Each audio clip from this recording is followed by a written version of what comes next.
Então, muito bom dia ou muito boa tarde. Obrigada pelo convite que foi endereçado. Gostava de cumprimentar todos os presentes, desde o Sr. Presidente da Câmara aos organizadores deste webinar. Irei tentando falar em 25 minutos sobre a bolota aos carvalhos e os seus valores. E por isso vou ter de acelerar. E depois poderão, com certeza, fazer as perguntas que quiserem no fim. Portanto, bolota. Bolota é uma palavra que, de acordo com o dicionário, tenho um gato aqui a chatear-me, desculpem, de acordo com o dicionário Priberan, de língua portuguesa, diz-nos que é um termo botânico que indica um fruto, sobreiro, carvalho ou azinheira. Portanto, é um grupo, no fundo, é um grupo de plantas que ele representa. E o nome bolota provém do árabe baluta. Se formos pegar, além disso também é uma borla em forma de blande. Se formos pegar num glossário de termos botânicos um pouco mais complexo, apresenta um glande como um fruto seco, indehiscente, monospérmico, com pericarpo coriáceo. Tudo isto indica, portanto, é um fruto que não tem uma polpa, é um fruto que quando cai, indehiscente, significa que não quebra facilmente, enfim, monospérmico, que tem apenas uma semente. O pericarpo coriáceo, se vocês virem aqui de lado, é no fundo esta zona rija, que é a parte de fora da bolota. E podemos passar para o fim, que diz que é um fruto dos quercos, carvalhos, que no fundo é o género que inclui todos estes que aqui estão indicados em cima, sobreiro, carvalho e azinheira e muitos mais. E aqui estão alguns. Portanto, todas as plantas do género quercus produzem frutos de bolota e todas eles são frutos mais ou menos alongados, oblongos, com um tamanho que varia entre 1,5 aos 4 centímetros de comprimento, são pedunculados, o pedúnculo ali em cima, a cúpula, que é uma cúpula protetora e que é revestida de escamas. E aqui está o nosso fruto. Ora, o que interessa na bolota não é só a bolota em si e a importância que a bolota tem como alimento para na maior parte das situações, é também porque a bolota, do ponto de vista botânico, o biológico, a bolota é aquilo que vai gerar uma nova geração de plantas. Aqui estão três daqueles que eu vou falar hoje, sobre o sobreiro, o Quercus suber, a azinheira, o Quercus rotundifolia e o carvalho, o Quercus robur. Todos eles de dimensões diferentes, mas normalmente entre os 20 e os 40 metros de altura, portanto consideráveis os tamanhos deles quando atingem alto o tamanho adulto. A importância deste grupo, não é só a bolota, mas a planta de que ela provém, é algo que é fácil de ver, por exemplo, em nomes de família. Há os carvalhos, os carvalhais, os carvalheiros, os sobrais, etc. E não só nos nomes de família, também na toponímia. Portanto, existem várias ruas das bolotas, em várias localizações, Setúbal, Azeitão, Santo Tirso e Água Longa, ou várias localidades associadas às bolotas, ou às árvores das quais elas provêm, carvalhos, carvalhais, cercais, sobrais de baixo e sobrais de cima, sobrais de Montagraço, ainda aqui de lado um carvalhal do chão, um sobral magro e um casal do alto do sobral. E, portanto, isto é algo que vem de norte a sul do país e está na nossa cultura. Como significado cultural, religioso e mitológico, de facto, os carvalhos, o grupo dos carvalhos, que são cerca de 600 espécies no mundo, em Portugal existem apenas 9, elas são um símbolo de poder, de robustez física e moral, para além de longevidade e sabedoria, porque elas próprias são plantas muito longevas. E, por exemplo, o Quercus robur é a árvore nacional na Alemanha, na Bulgária, no país de Gales, no Chipre, na Estónia, nos Estados Unidos da América. Em Portugal, a nossa árvore nacional é o sobreiro desde 2011. Aqui vem o tamanho de uma pessoa em comparação com um sobreiro relativamente maturo, mas que poderia ainda ser mais alto. Os mesmos símbolos dos sobreiros e das bolotas encontram-se em símbolos de nacionalidade ou de Estado. Na Estónia, todos eles têm as bolotas, aqui vêm em cores diferentes. ou ainda no País Basco. Para além disso, eles têm também são símbolos religiosos e mitológicos. Que se saiba, todas as tribos antigas indo-europeias associavam o carvalho a uma árvore de um deus, do deus dos trovões, do deus dos relâmpagos. E, portanto, toda a cultura que provém dessa cultura inicial indo-europeia permanece com a importância do carvalho como uma árvore sagrada. Ela é uma árvore sagrada associada a Zeus, que era o rei dos deuses na mitologia grega. É também uma árvore sagrada para a mitologia celta. Sabe-se que os rituais sagrados ocorriam sempre em carvalhais, e a própria palavra druida significa o sacerdote para quem o carvalho é sagrado. Aqui de lado, só por uma curiosidade, Dodona é o oráculo de Zeus na Grécia, era um sítio, portanto, o carvalho tinha uma posição central, e a forma como os sacerdotes liam as mensagens dos deuses, ela era pela leitura do ruído que as folhas faziam na árvore. Para além disso, na mitologia escandinava, o carvalho é também uma árvore sagrada, é a árvore do deus Thor, que está representada em baixo, com um relâmpago. Posteriormente, já mais no nosso tempo, a Bíblia, por exemplo, na Bíblia, no Antigo Testamento, o carvalho é referido 23 vezes. Diz, por exemplo, que a Arca de Noé era feita de madeira de carvalho, que a cruz da crucificação de Jesus era também de carvalho, e as primeiras igrejas eram construídas também de carvalho, provavelmente porque o carvalho é uma madeira muito nobre e com alta resistência, etc. Mas poderia não ser só. Aqui nesta gravura, por exemplo, está São Bonifácio. São Bonifácio foi um missionário que pregou e que no século VIII, em terras que agora são a Alemanha, na área de Hesse, e uma das lendas que se diz sobre esse período é que ele terá... havia uma lenda de uma árvore, carvalho de Thor, que era uma árvore portentosa, que era sagrada para todas aquelas populações locais, e ele, uma das coisas que fez foi mandar cortar a árvore e dela construir uma igreja no mesmo local onde a árvore existia, mas, portanto, passando das culturas pagãs para a cultura cristã. Também em Inglaterra, a floresta de Sherwood e Távola Redonda são sempre associadas a carvalhos, o carvalho de Robin Hood, ou então a Távola Redonda, que era constituída de madeira de carvalho. Agora, um pouco sobre a história dos géneros quercus, que são aqueles géneros que todos eles produzem frutos chamados bolotas. Bom, os carvalhos apareceram há 55 milhões de anos atrás, portanto, o género botânico é quercus. Os carvalhos em si são um grupo que pertence a uma família larga, que é a família denominada Fagácea, nas quais também se encontram as faias e os castanheiros. Portanto, há uma certa semelhança entre eles, que apareceu há 90 milhões de anos atrás.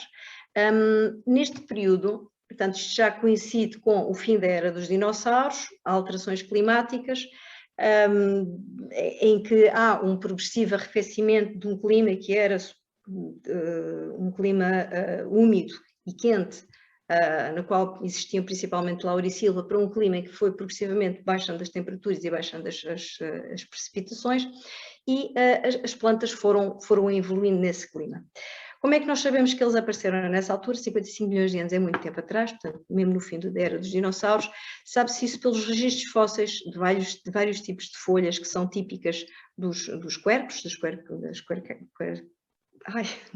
carvalhos, como aqui podem ver. Para além disso, há também registros fósseis dos grãos de pólen, também típicos dos quercus, ou dos vasos condutores que eles têm, e ainda, em algumas situações, cúpulas dos frutos da bolota, aquela parte que está por cima e pedunculada. Assim, os quercus são nativos de todo o hemisfério norte, incluem espécies caducas e espécies perenes, portanto que perdem as folhas anualmente ou que as mantêm, e ocupam toda aquela área do hemisfério norte, desde latitudes temperadas frias até aos trópicos, e nos vários continentes, América, Ásia, Europa e Norte da África, até porque na altura em que em que a esfagácea, portanto a família da qual foram originados os quercos, apareceu, correspondeu com a altura em que houve a divisão dos continentes africano e América do Sul, portanto a abertura do Atlântico, e o que significa que se as plantas iniciais, originais dessas famílias já estavam presentes no continente que era inicialmente um só, quando eles se afastaram, quando se dividiram, mantiveram-se espécies representativas dessas famílias e, portanto, houve uma evolução e houve um apanhar de todo o hemisfério norte desta forma. E, portanto, estão descritas 600 espécies de quercos. Em Portugal temos, então, estas 9 espécies autóctones, o sobreiro, a azinheira, o carvalho negral, o carvalho anão, o carrasco, o carvalho alvarinho, o carvalho português, carvalho das Canárias e ainda estes dois que aqui estão sem ser, portanto, estão só com o nome científico. Por curiosidade, portanto, a palavra quercus, que é a palavra que se usa em taxonomia científica, é a palavra que vem do latim, era a palavra utilizada pelos romanos para denominar os carvalhos, e a palavra que nós utilizamos agora, carvalho, ela é de facto proveniente, tem uma origem luso-céltica e vem da palavra carvalion, muito mais parecida. Agora, o que acontece é que ao longo destes 55 milhões de anos, portanto, é um tempo imenso, há uma evolução imensa e uma evolução em que nós não estivemos presentes e, portanto, foi uma evolução em que se formaram florestas extremamente densas e biodiversas que ocupavam esta zona. Por exemplo, diz-se aqui, dizem os botânicos que Portugal já foi em tempos um território coberto de florestas de carvalhos, sobretudo nas regiões a norte do Tejo. No entanto, e isto é um facto, quem percorre as paisagens do nosso país tem neste momento alguma dificuldade de encontrar vestígios dessas florestas do passado. Umas vezes porque, mais para cima, ou foram cortadas, queimadas ou pastoreadas, são as ações humanas em associação com as florestas, nós precisamos e utilizamos as florestas, e portanto como tal eles nunca chegam a crescer e a atingir as dimensões de acordo com as potencialidades do solo e dos climas locais, outras porque eles de facto se encontram tão dispersos na paisagem que dificilmente conseguimos ter uma ideia do que seria essa floresta. Eu vou-vos apenas referir 3 agora, que são aquelas que já referi anteriormente, para ter uma ideia da localização deles. O quercus suber, o sobreiro, no fundo ele está localizado ou distribui-se em todo o país, tendo mesmo assim uma maior abundância na zona sul. É uma árvore que pode chegar aos 25 metros, embora a maioria varie entre os 10 e os 15 metros, tem um tempo de vida média de 150, mas pode ter uma longevidade superior a isso, até aos 200, e por vezes mais.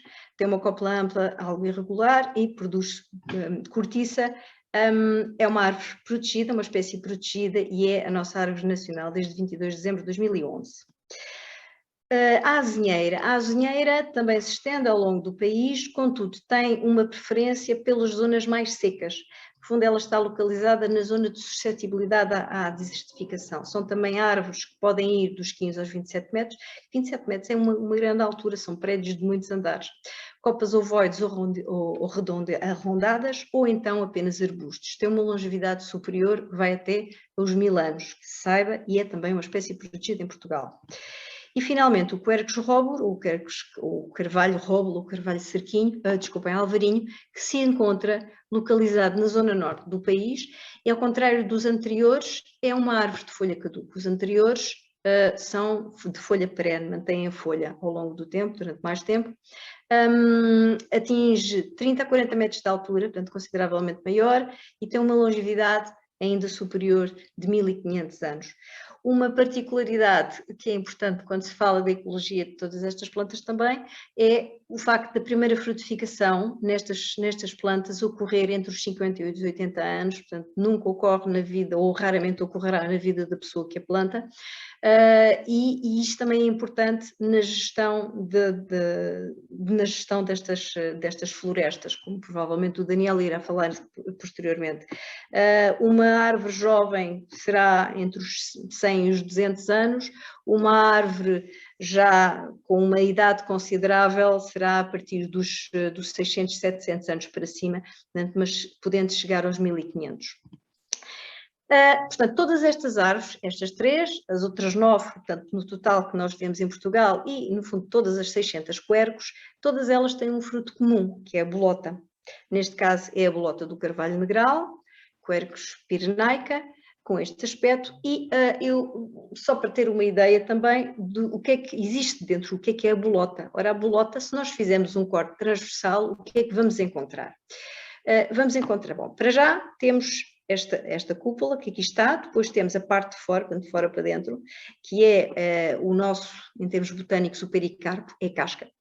Que é aquele material coriáceo que protege a semente que está no seu interior. A semente é tudo o que se encontra no interior. Portanto, aqui vendo nesta fotografia, temos primeiro uma membrana, que é a testa, e depois no interior 2 cotilédonos, um pouco como nos feijões, que têm 2 cotilédonos, e entre os 2 cotilédonos encontra-se a gêmula, que é o local a partir do qual se vai desenvolver a planta que vai crescer, utilizando as reservas que se encontram nos cotilédonos.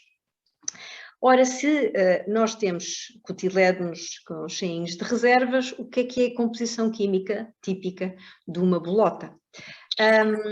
Em termos percentuais, e porque isto depois interessa para a alimentação, em 100 gramas, portanto, em termos percentuais, temos cerca de 40% de carboidratos, temos 24% de gorduras totais, que têm um perfil parecido com os do azeite, portanto é interessante do ponto de vista alimentar. Em proteínas estão em 6,2, à volta de 6. Também uma curiosidade, o que é de interesse também na alimentação, não tem glúten e, portanto, se não tem glúten, pode ser utilizado para pessoas com problemas como para a doença celíaca. Água, naturalmente, e depois uma série de minerais e de vitaminas que são necessários para o crescimento da plântula nas fases iniciais, enquanto não começa a captar a água do solo e os minerais e a fotossintetizar, que é o que acontece aqui neste esquema que aqui está, nestas fotografias.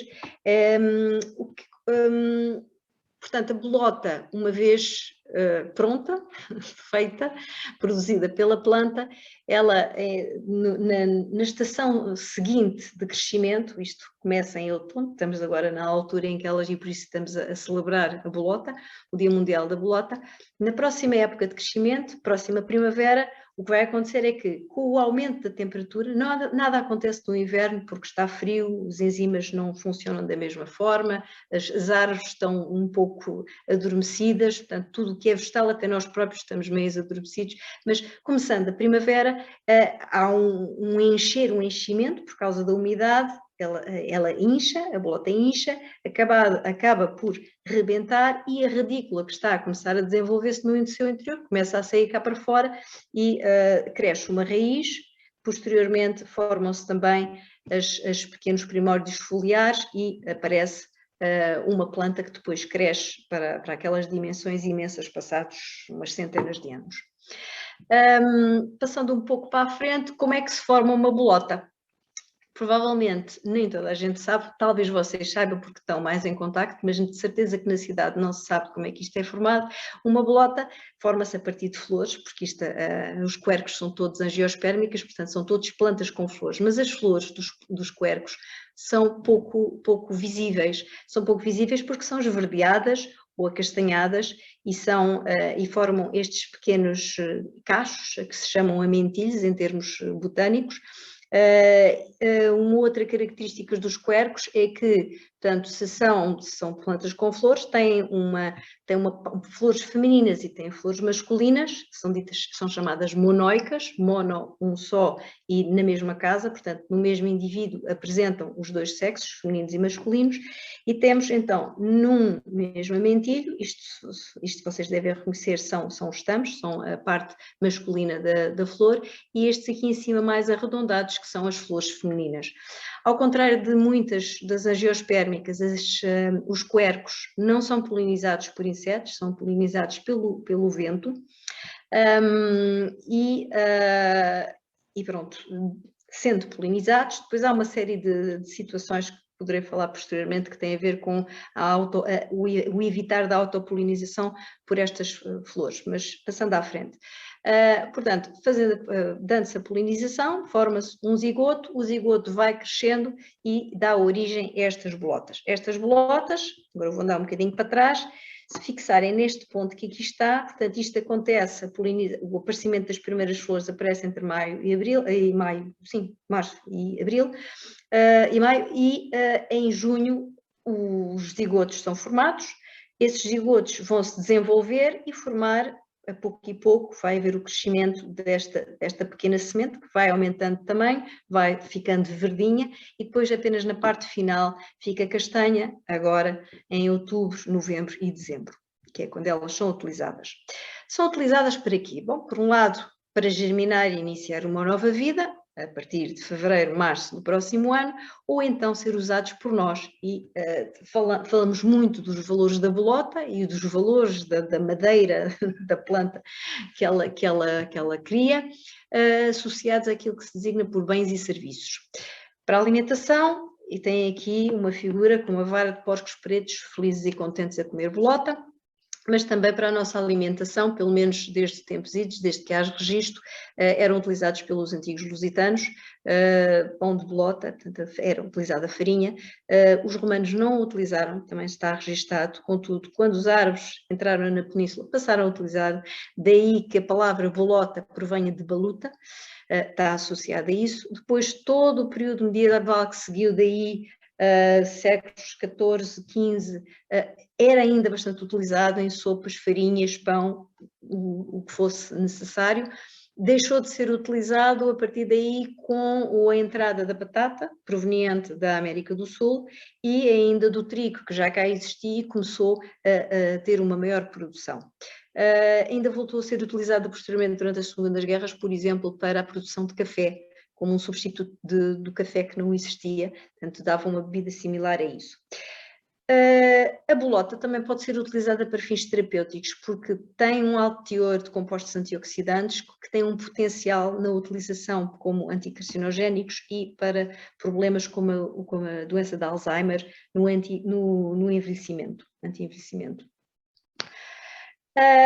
Para além da alimentação e dos fins terapêuticos, medicina, vá lá, ela sempre foi utilizada desde sempre na construção, portanto é uma madeira, a madeira da planta que dá a bolota, os quercos, no modo geral, tem uma elevada densidade, portanto no caso do carvalho normal, por exemplo, é dito, está registado como sendo 0,75 gramas por centímetro cúbico, dá-lhe uma grande resistência e dureza, são também resistentes ao ataque de insetos e fungos por causa do elevado teor de taninos que têm, portanto é uma madeira excelente, é uma madeira realmente nobre.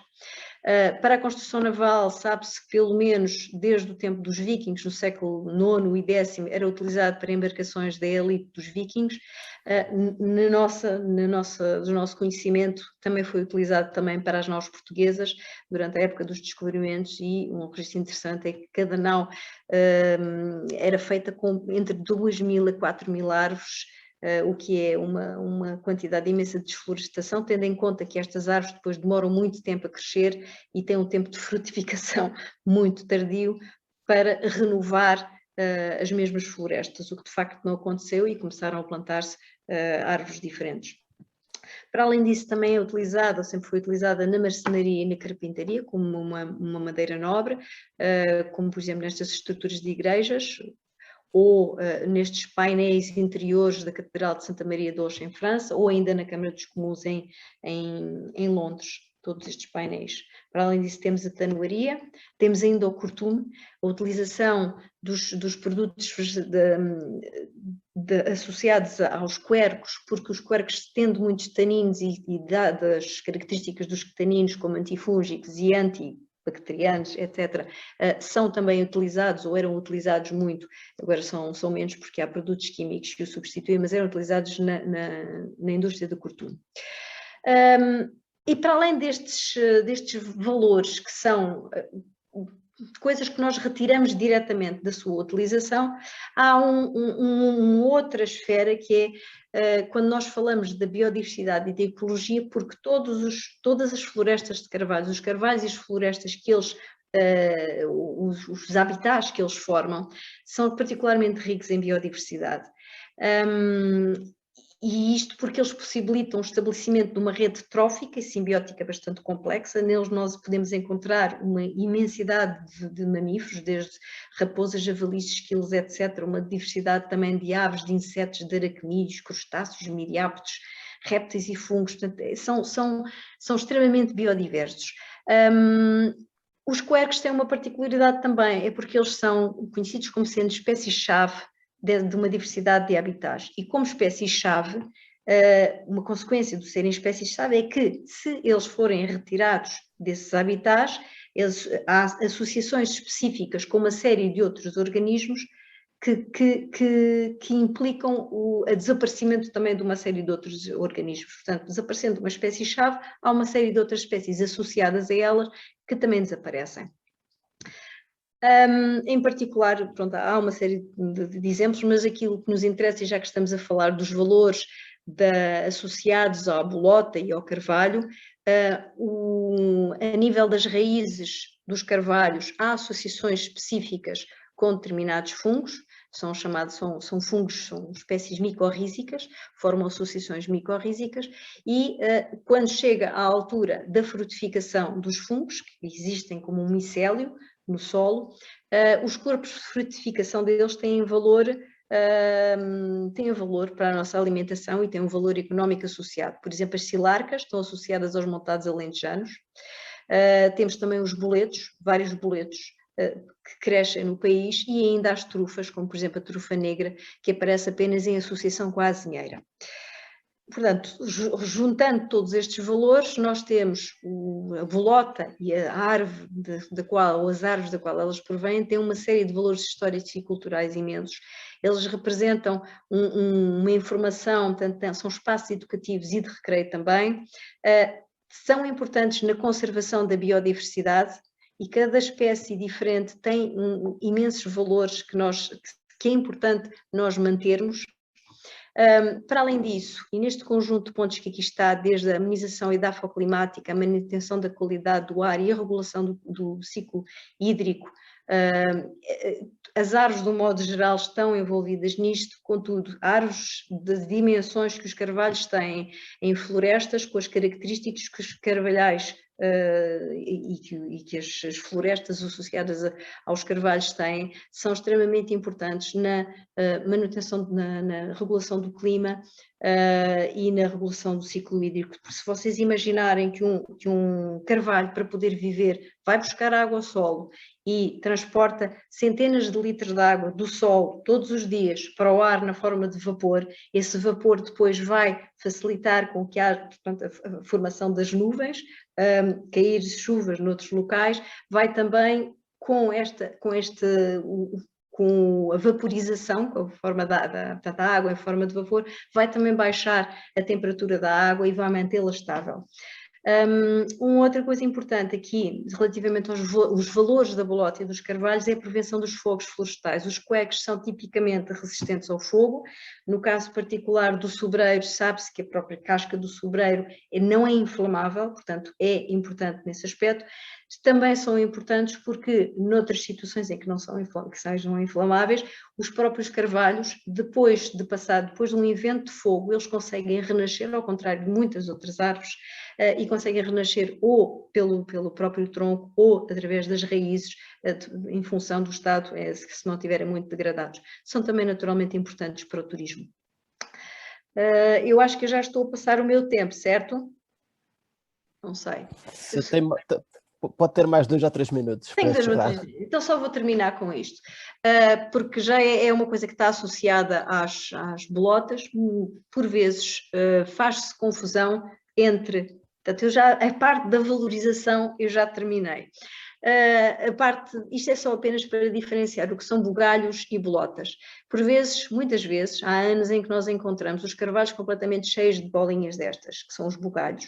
E os bugalhos não são mais do que o resultado da picada de um inseto, uma pequena vespa. Aqui está com esta dimensão para vocês verem bem, mas elas na realidade são pequeninas o suficiente para poderem sair pelos orifícios que às vezes se vêem nos bugalhos. E, portanto, o que é que acontece? Isto é mais uma daquelas associações biológicas que existem. As vespas, para se poderem reproduzir, elas põem os ovos no interior das gemas, das partes mais tenrinhas da planta na primavera. E, ao fazer essa picada e deixar lá o seu ovo, ela vai induzir na planta uma reação, é como se a planta formasse um pequeno tumor.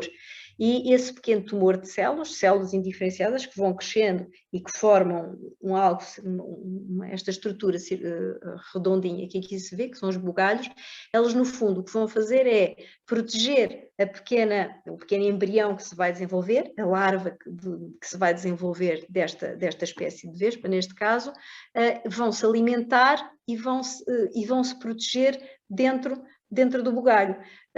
Quando chega à altura da pupa, portanto, eles transformam-se em pupa, a pupa metamorfoseia-se e sai através desses pequenos orifícios, isto é um corte do bugalho, sai através desses pequenos orifícios para o exterior, indo depois continuar o seu ciclo de vida e provavelmente infectar outros carvalhos. Mas pronto, era só para fazer a diferença entre estas duas. Por vezes também isso é importante quando se está a fazer a gestão das plantações, porque há anos, muitas vezes estas vespas escolhem particularmente pôr os seus ovinhos nas flores, nas novas flores, todos os anos, o que significa que, por vezes, há um ano inteiro ou há 2 anos inteiros em que, por isso, simplesmente não se obtêm as bolotas por causa destas infestações. Pronto, eu penso que era só isso. Eu espero que tenha sido o suficiente para se perceber, de facto, qual é que é a importância que a bolota, não só a bolota, mas a bolota, os carvalhos, as árvores de que ela provém e que vai originar também, tem na nossa cultura e na nossa vida. Obrigada.